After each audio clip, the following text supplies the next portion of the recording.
Muy buenos días, sean ustedes bienvenidos a esta conferencia de prensa mensual del Instituto Mexicano de Ejecutivos de Finanzas del día 17 de septiembre del 2024. Voy a permitir presentar al presidium que nos acompaña el día de hoy. Se encuentra con nosotros el ingeniero José Domingo Figueroa Palacios, presidente nacional del Instituto Mexicano de Ejecutivos de Finanzas. Buenos días. También el licenciado Víctor Manuel Herrera Espinosa, presidente del Comité Nacional de Estudios Económicos. Buen día. El maestro Pedro Aguilar Domínguez, presidente del Comité Técnico Nacional de Estudios Fiscales. Buenos días. Y su servidor, Gerardo González Ayala, director general del Instituto Mexicano de Ejecutivos de Finanzas. A continuación, le cedo la palabra a nuestro presidente nacional para que nos apoye con la lectura del boletín de prensa. Adelante. Gracias, Gerardo. Buenos días a todos.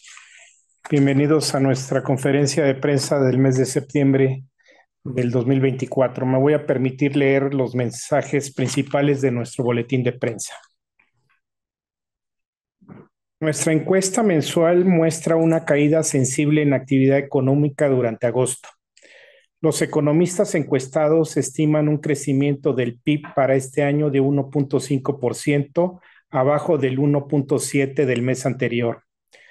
Para 2025, el crecimiento esperado baja de 1.5% proyectado un mes antes a 1.3%. La caída a 1.5% para 2024 se debe principalmente a que la inversión fija bruta retrocedió en junio, se dio un freno al consumo privado y al empleo reportado por el IMSS, y el empleo reportado por el IMSS tuvo una desaceleración con un crecimiento anual del 1.8%, el más bajo en 40 meses. También la dinámica de desaceleración de la economía estadounidense influye en nuestra economía, pero hay factores políticos internos que han frenado la inversión sustancialmente. La incertidumbre generada por el proceso de reformas constitucionales ha ocasionado que la inversión extranjera directa nueva sea de solo $900 millones en el primer semestre del año, tan solo el 3% de la inversión extranjera directa. Prácticamente el total de 31,000 millones reportado durante los primeros 6 meses de 2024 son reinversión de utilidades. Los resultados de nuestra encuesta están alineados con los resultados que el indicador IMEF reportó en el boletín de este mes, el cual tituló Continúa debilidad. En él señala que la actividad manufacturera lleva 5 meses en terreno de contracción y la no manufacturera, si bien se ha mantenido en zona de expansión 31 meses, su reciente disminución la coloca más cerca del umbral de 50, sugiriendo que la desaceleración en el ritmo de crecimiento de los sectores de servicios y comercio sigue su curso. De continuar con las reformas constitucionales, particularmente de la desaparición de los órganos autónomos y la amenaza a la permanencia de México en el TEMEC, podría seguir desacelerándose el crecimiento económico de forma importante en los siguientes meses, al punto de tener crecimiento nulo o inclusive negativo en 2025. Dicha baja en el crecimiento económico explica por qué ha caído tanto la expectativa de generación de nuevos empleos registrados en el IMSS. La encuesta reporta 425,000 empleos para 2024, debajo de 480,000 proyectados en julio. En línea con un menor crecimiento en 2025, se estima que solo se generarán 405,000 empleos el siguiente año, debajo de 450,000 esperados el mes anterior. Recordemos que durante 2023 la generación de empleos fue de 700,000. La volatilidad generada por temas políticos ha depreciado el peso en más de 15% y ahora la encuesta espera un tipo de cambio de 19.80 para diciembre. Tal como lo mencionamos, las propuestas agresivas de reforma que inhiben la inversión podrían depreciar aún más el tipo de cambio en los meses venideros. Se proyecta que la tasa de referencia baje un cuarto de punto a 10.25% al final del año y el déficit tradicional se mantenga en 5.3%.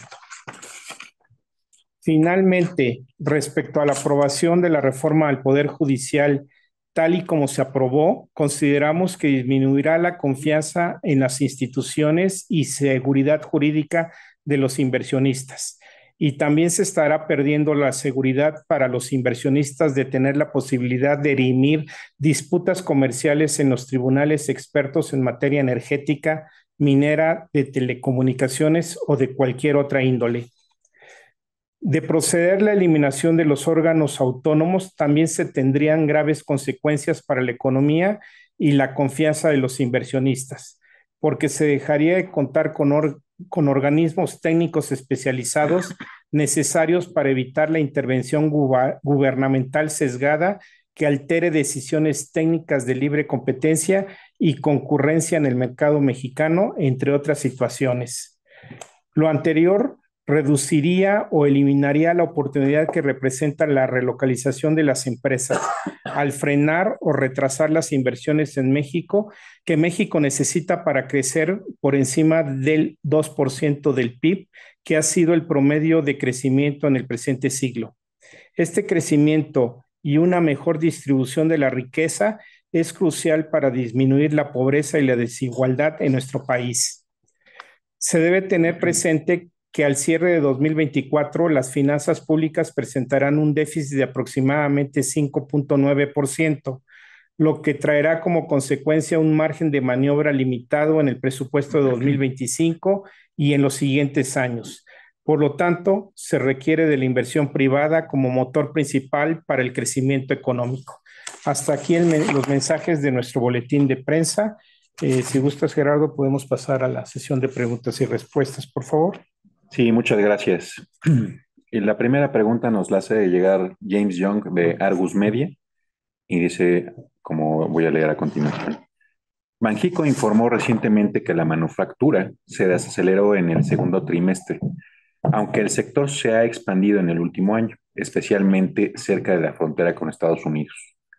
¿Cómo ven el estado de la relocalización en el resto de 2024 y en 2025, dado el reciente deterioro en las perspectivas de crecimiento del PIB? Gracias, James. Nosotros consideramos, como lo mencionamos en el boletín, que se estará generando un nivel de desconfianza para las inversiones con la aprobación de la reforma judicial y eso traerá como consecuencia un freno importante a las inversiones. Eso sería un impacto importante en esta gran oportunidad que tenemos hoy en día, que es la relocalización de las empresas. Víctor, no sé si gustas agregar. Sí, no solamente contribuye la desaceleración de la economía de Estados Unidos y la nuestra también, pero como bien apunta José Domingo, pues hay una gran incertidumbre de qué va a suceder hacia adelante y si tienes, si tienes alguna disputa comercial o por un acto de gobierno, ¿quién te va a defender? ¿Cuánto tiempo se va a procesar en un juzgado? ¿Cuánto tiempo se va a tardar en armar el nuevo esquema de la reforma judicial? Entonces, hay muchos inversionistas que están diciendo, mejor me espero en la inversión hasta tener ya mayor claridad de cómo van a funcionar las situaciones en México. Muchas gracias. Gracias, James. ¿Tenemos a alguien más, Gloria, anotado? Sí. ¿La leo? Por favor. Silvia Rodríguez de Forbes. A unos días de finalizar su gestión, ¿qué pendientes deja el presidente en materia económica y energética? Bueno, el cierre de la actual administración y revisando datos duros, nosotros consideramos que el principal pendiente es el déficit que va a cerrar alrededor de 5.9% y que es algo que va a ser uno de los principales retos para la próxima administración. En cuanto a crecimiento, pues vamos a estar cerrando más o menos en un promedio. Si este año cerramos con un PIB de 1.5, que es lo que estamos estimando como IMEF, el promedio del sexenio va a andar alrededor como del 0.9%. Entonces, yo creo que hay retos muy importantes para la siguiente administración, sobre todo en la parte del déficit del 5.9. Víctor, nos... Bueno, apuntabas el tema del crecimiento. No podemos dejar a un lado de que México es el país, de los países que menos ha crecido después de la pandemia. Tenemos varios casos en Latinoamérica donde el crecimiento ha sido mayor que el de México, y eso sí es un pendiente que se queda de ver, ¿no? El poder recuperar el ritmo de crecimiento con nuestros pares en el mundo, particularmente en Latinoamérica. Gracias. Gracias. Emiliano González, de El CEO, nos envía la siguiente pregunta. ¿Cuánto estiman que caería la inversión extranjera directa de este año por el tema de las reformas constitucionales? ¿Qué probabilidad le asignarían a un crecimiento económico nulo o negativo en el 2025? Bueno, en cuanto a inversión extranjera directa, lo que estamos viendo en este momento es que la inversión extranjera directa nueva en el primer trimestre de este año representó tan solo el 3% del total de la inversión extranjera directa. Nosotros como país lo que requerimos es inversión extranjera directa nueva. Y si lo ponemos en contexto, la inversión extranjera directa nueva del primer trimestre del 2024 es tan solo el 21.25% del promedio de la inversión extranjera directa nueva de los primeros trimestres de 2006 a 2023. Con esto lo que podemos estar observando es que sí hay un freno importante en cuanto a la inversión extranjera directa nueva.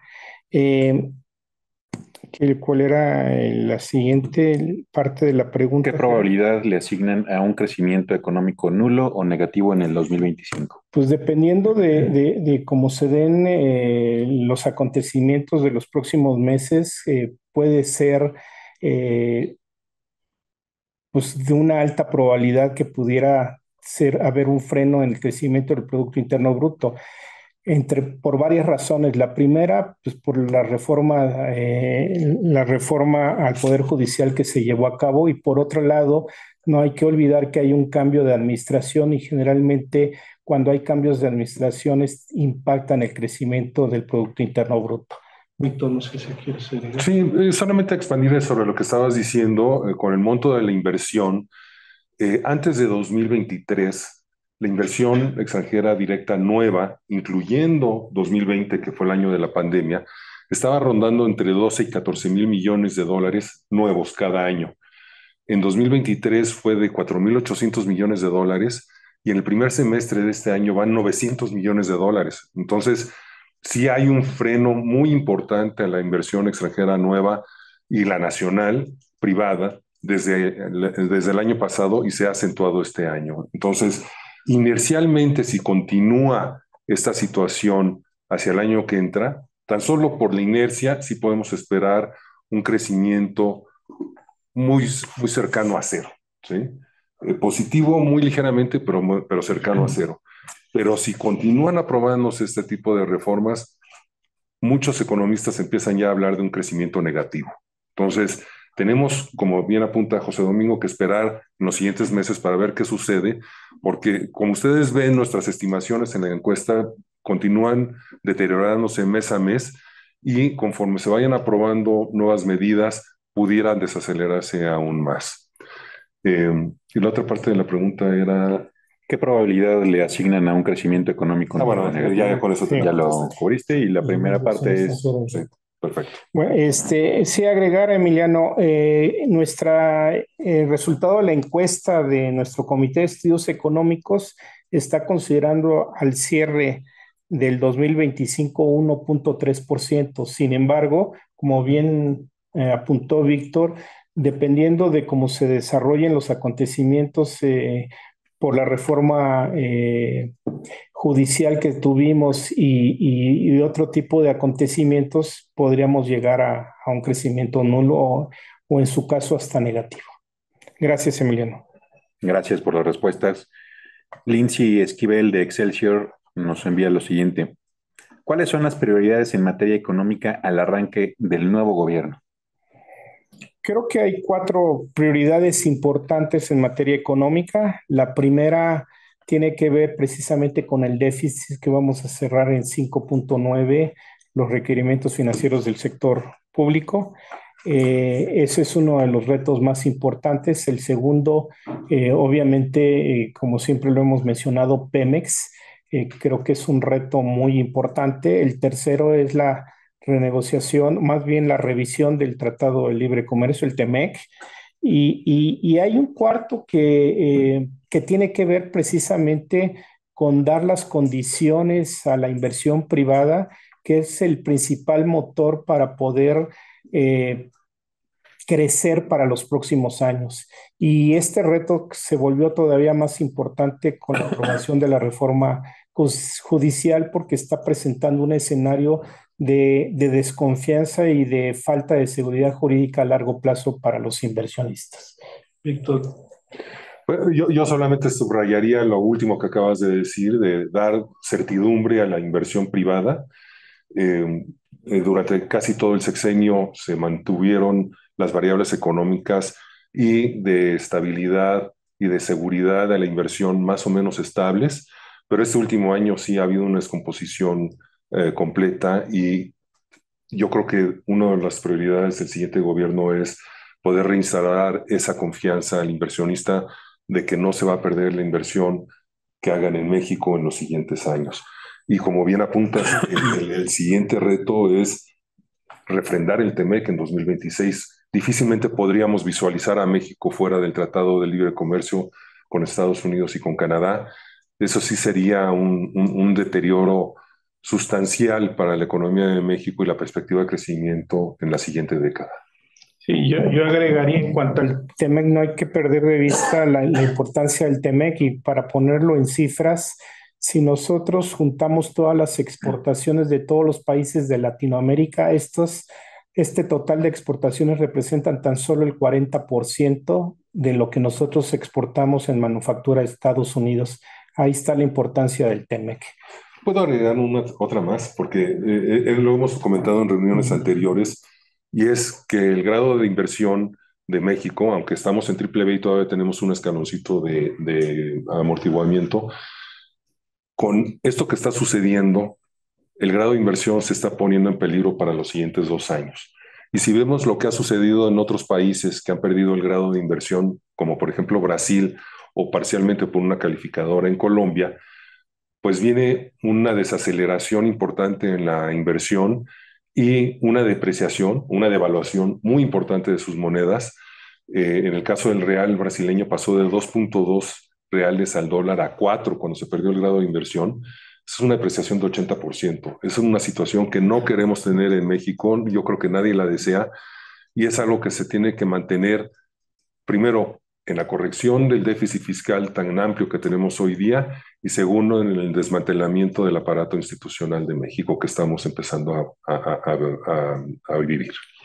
Nosotros creemos que la próxima administración está consciente de esta situación y esperemos que se tomen las medidas pertinentes para no caer en esta situación. Gracias. Muchas gracias. Alejandro Moscosa del Financiero envía lo siguiente que lo voy a dividir en dos partes. El consumo pasó de ser el motor de crecimiento en el 2023 a ser menos dinámico este año.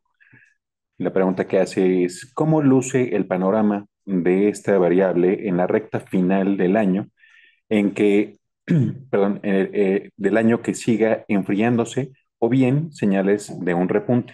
Esa es la primera parte. Y la siguiente dice, sobre la manufactura, ¿también ven cautela en la antesala de la elección presidencial de Estados Unidos? ¿Ustedes qué lectura hacen de la postura de Trump sobre regresar la manufactura a Estados Unidos?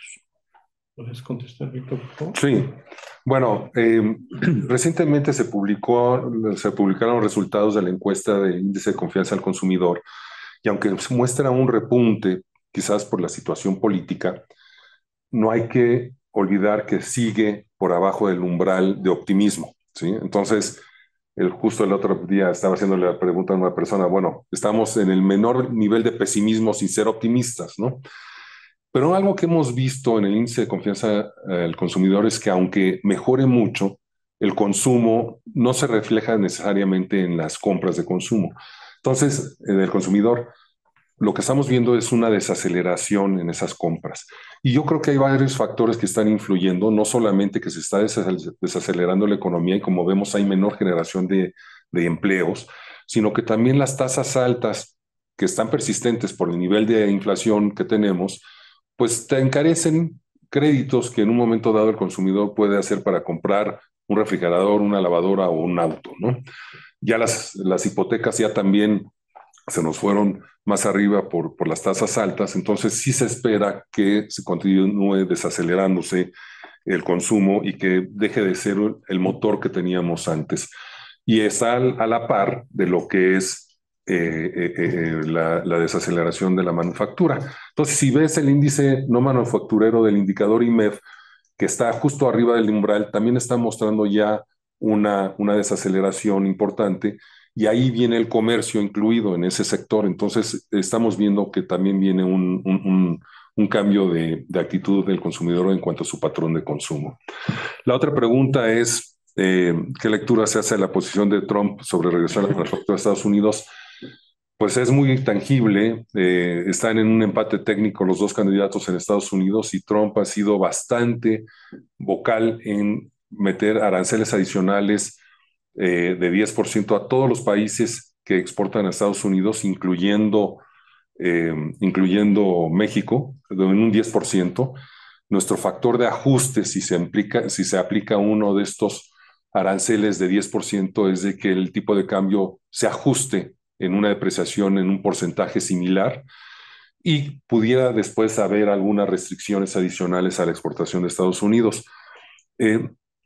Eso es tan solo por la política pública que se pudiera implementar en Estados Unidos, pero no hay que olvidar también que muchas de nuestras fábricas, sobre todo en el lado automotriz, ya utilizan muchos robots. Un robot en la industria automotriz hace 10 años costaba $100,000, muy por arriba de lo que costaba la mano de obra. Pero ese mismo robot hoy día ya vale $10,000, que es por abajo del costo de un obrero. Entonces es muy fácil para las armadoras cambiar ya su producción ya totalmente automatizada de un centro como Estados Unidos, como México, hacia Estados Unidos utilizando robots, porque ya no tienes que pagar un costo de mano de obra creciente que está sucediendo en México, a la par del costo de tecnología que está bajando allá, ¿no? Entonces, sí es muy real el peligro de que pueda transferirse la producción de México a Estados Unidos y por eso tenemos que tener como país una política que abra sus puertas y sus brazos a la inversión y no que la restrinja, ¿sí? Con reformas agresivas. Entonces, no solamente la dinámica de la política de un posible candidato a Estados Unidos, es la realidad de lo que es la producción industrial hoy día, que cada vez necesita menos mano de obra gracias a una robótica que es cada vez más barata. Espero que con esto haya contestado las preguntas. Sí, y después de... Muchas gracias. Gracias, Alejandro. Santiago Rentería, reportero en El CEO, manda dos preguntas. La primera dice, ¿consideran que las leyes secundarias de la reforma al Poder Judicial podrían matizar el sentimiento del riesgo para invertir en el país? Y la segunda es, ¿cuál es su opinión de los nuevos titulares de la Sedena y la Marina? Sobre todo porque esto parece indicar que las Fuerzas Armadas continuarán construyendo proyectos de infraestructura. Gracias, Santiago. Sobre la primera pregunta, más bien desearíamos que así se diera, que se pudiera matizar en las leyes secundarias, tal y como se aprobó en estos días la reforma al Poder Judicial, que se matice, si lo deseamos, con la finalidad de poder pues darle mayor confianza y seguridad jurídica a los inversionistas, porque como ya mencionamos, el motor principal para los próximos años tiene que ser la inversión privada, dado el estrés en el que se van a encontrar las finanzas públicas, sobre todo por el déficit del 5.9% que vamos a cerrar en este año. Y en cuanto a la segunda pregunta, nosotros consideramos que se debe optimizar todo lo que es la parte de inversión en infraestructura. Y nosotros conocemos que se sabe que existe especialización tanto en la construcción de autopistas como de puertos, como redes de gas natural. Hay empresas especializadas que permiten optimizar los costos y la calidad de la infraestructura que se desarrolla. Entonces nosotros deseamos que quien desarrolle estas obras sean los mejor calificados en ese sentido por su especialización y experiencia en el tipo de obras que se van a realizar, sobre todo en las obras de infraestructura para los siguientes años. Eso sería lo deseable, con lo cual obtendríamos mejores beneficios para nuestro país. Gracias, Santiago. Muchas gracias. El mismo Santiago nos envía una pregunta que dice, ¿cómo calificarían la ratificación del equipo de la Secretaría de Hacienda por parte de la presidenta electa? No sé si... Bueno, ya los conocemos, ellos conocen la dinámica de la economía de México y como ellos son los que aumentaron el gasto en este año, pues saben exactamente dónde ajustarlo para el año que entra y esperemos que con la aprobación del presupuesto para el siguiente año nos confirmen que sí se puede bajar nuevamente el déficit de 6 a 3,5% para poder evitar una degradación. Muchas gracias. Sergio Ángeles de Reforma nos envía la pregunta que a continuación dice, ¿cuál sería el escenario económico que enfrentaría la nueva presidenta del país en caso de que se materialice la pérdida del grado de inversión por parte de de agencias calificadoras debido a la reforma judicial? Bueno, Sergio, no creo que quieras vivir en ese escenario, ni tú ni nosotros. Tenemos otros países que han cruzado por ese camino tortuoso y lo que pasa cuando un país pierde el grado de inversión es que salen muchos capitales que han invertido en México, en los fondos principalmente de deuda que tienen la deuda soberana del país. Entonces tendríamos una depreciación importante del peso, tendríamos altas tasas de interés, tanto internas como externas, porque ya somos otro nivel de riesgo completamente diferente. Se inhibiría la inversión, pero eso no solamente es por los efectos que pudiera traer una reforma judicial, sino por las otras reformas que están en el tintero, ¿no? Y que tienen que trabajarse arduamente antes de presentarse al Congreso. Pero sí es un escenario que ningún país quiere vivir en la pérdida de grado de inversión. Colombia, que la perdió por una sola calificadora y está a punto de perderla por la segunda, tuvo una depreciación del peso colombiano del 30% en una primera etapa. Entonces, sí es una situación complicada, porque no solamente caes al nivel de bono chatarra, sino que además salir de ese hoyo te toma cuando menos 10 años, y Brasil hace 10 años que perdió el grado de inversión y no lo ha podido recuperar, y yo creo que va a tardar todavía otros 10 en poderlo hacer. Entonces, es una labor que tomó más de 12 años lograrlo desde 1990 hasta 2002, pero perderlo nos atrasaría y nos haría doblemente difícil recuperarlo, sobre todo con los niveles tan grandes de déficit y de peligro a las instituciones que estamos viviendo hoy día. Gracias. Miguel Ramírez de Dinero, Negocios y Finanzas dice, a la fecha, ¿qué se comenta en los consejos de administración por la publicación de la reforma judicial? No sé, ¿quieres ver? Bueno, me pasa el micrófono, José Domingo, porque yo estoy en algunos consejos y hay un alto grado de incertidumbre de para dónde vamos a ir. Si hay, por ejemplo, un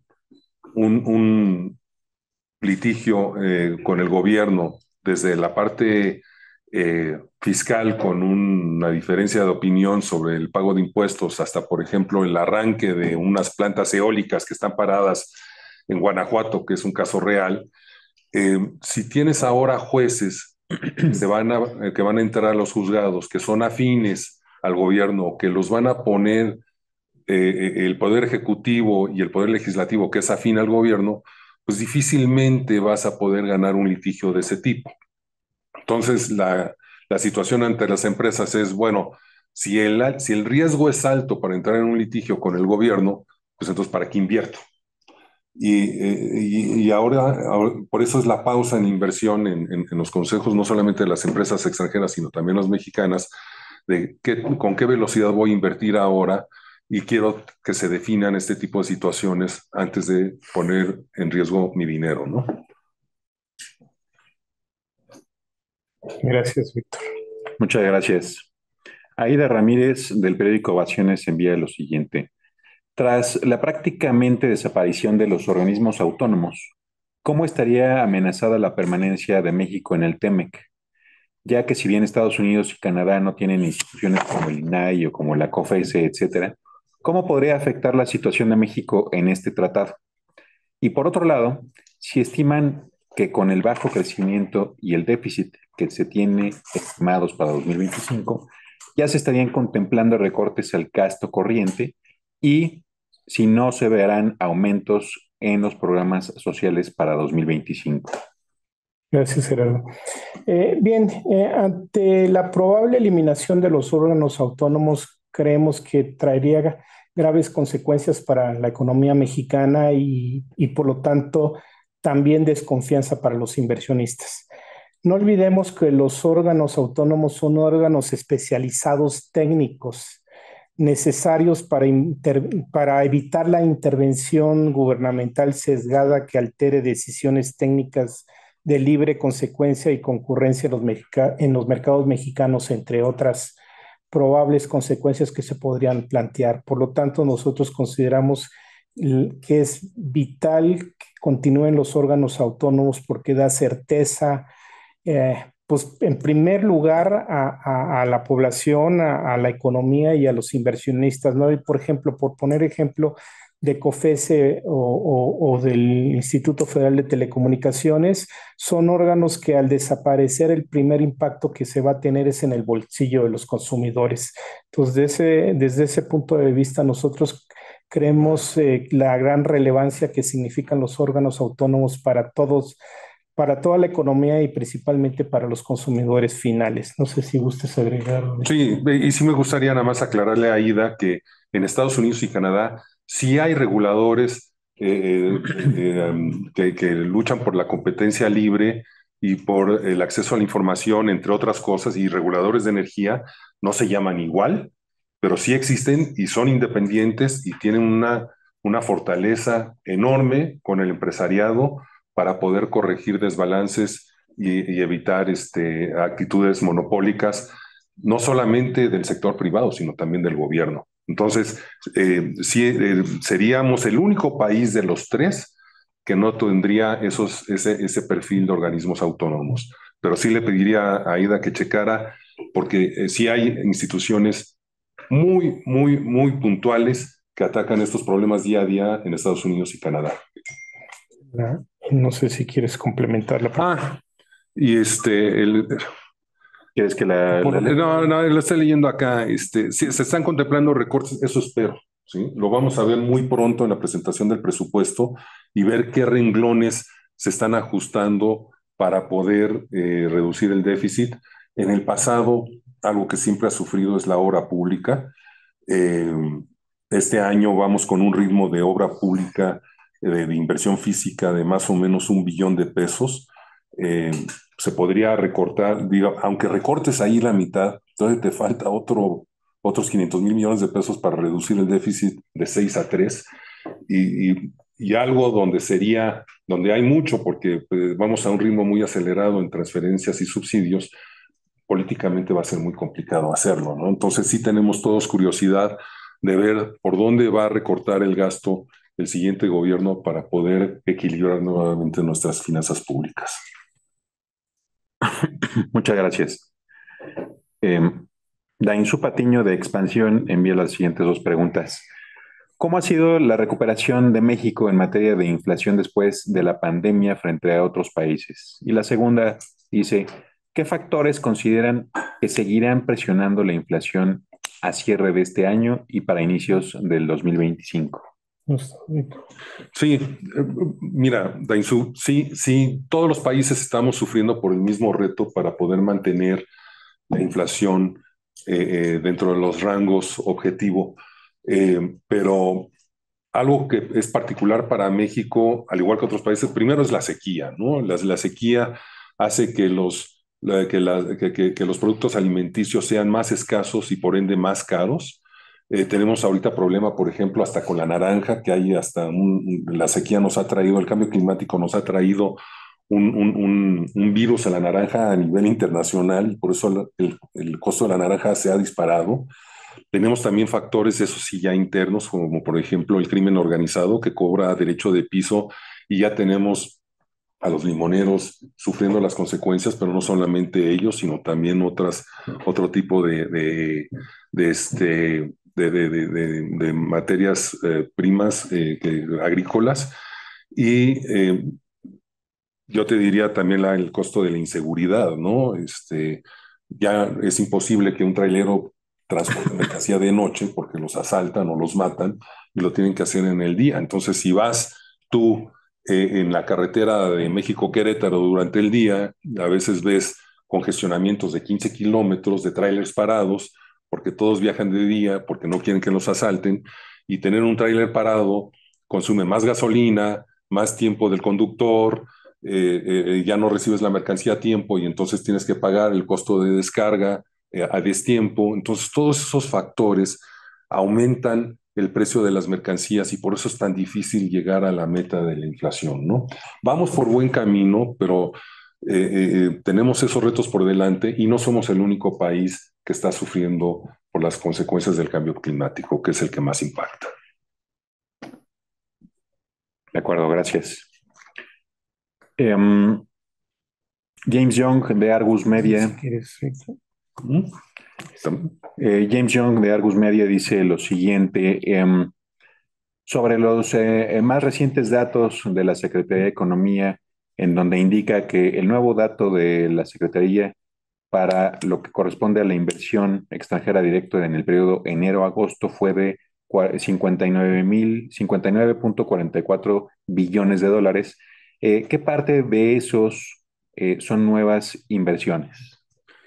Pues James, si me das chance de buscar ese boletín de prensa de la Secretaría de Economía, te busco el dato, pero el problema que tenemos en el primer semestre es que solamente fueron 900 millones, entonces no espero que haya entrado mucha inversión nueva. Déjame conseguirte el dato y si quieres, más adelante en la conferencia te contesto ese número que estás buscando, ¿sí?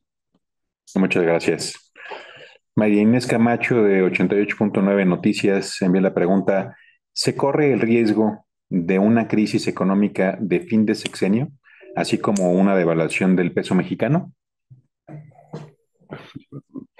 Gracias, María Inés. Bueno, como ya comentamos, están habiendo presiones muy importantes en cuanto a la incertidumbre para los inversionistas por un lado y por otro lado el gran reto que significa el déficit fiscal para el próximo año. También tenemos otros eventos de aquí a fin de año que es las elecciones en Estados Unidos.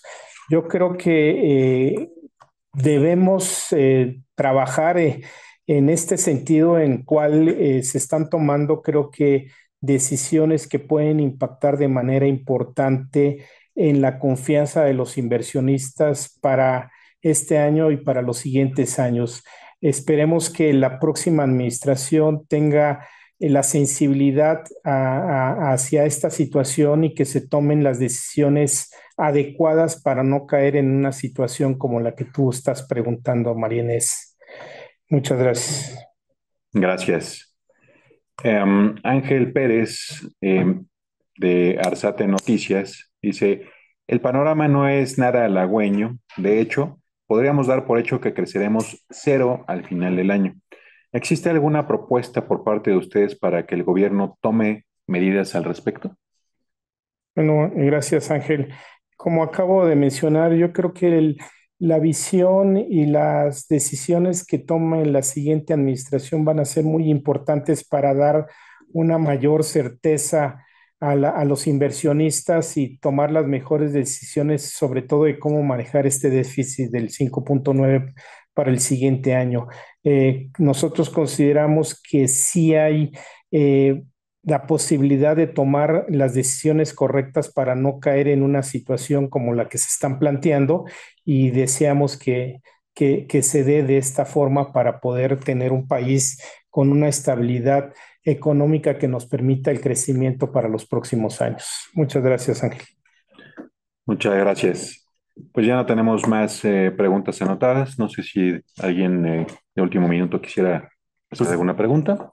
Solamente me gustaría decirle a James que lo prometido es deuda y yo lo contacto con el dato para tan pronto lo encuentre, ¿no? Porque hasta ahora solamente se ha visto el encabezado, no he visto los componentes. De acuerdo, muchas gracias, Víctor. Pues no hay más preguntas, entonces le cedo la palabra a nuestro presidente nacional para que nos acompañe, nos ayude con el cierre de la sesión, por favor. Muchas gracias a todos los medios de comunicación por acompañarnos en esta conferencia. También agradecerles que nos hayan acompañado en el 20 aniversario del indicador IMEB. Muchas gracias a todos. Nos vemos en la conferencia de prensa del mes de octubre. Buen día. Muchas gracias.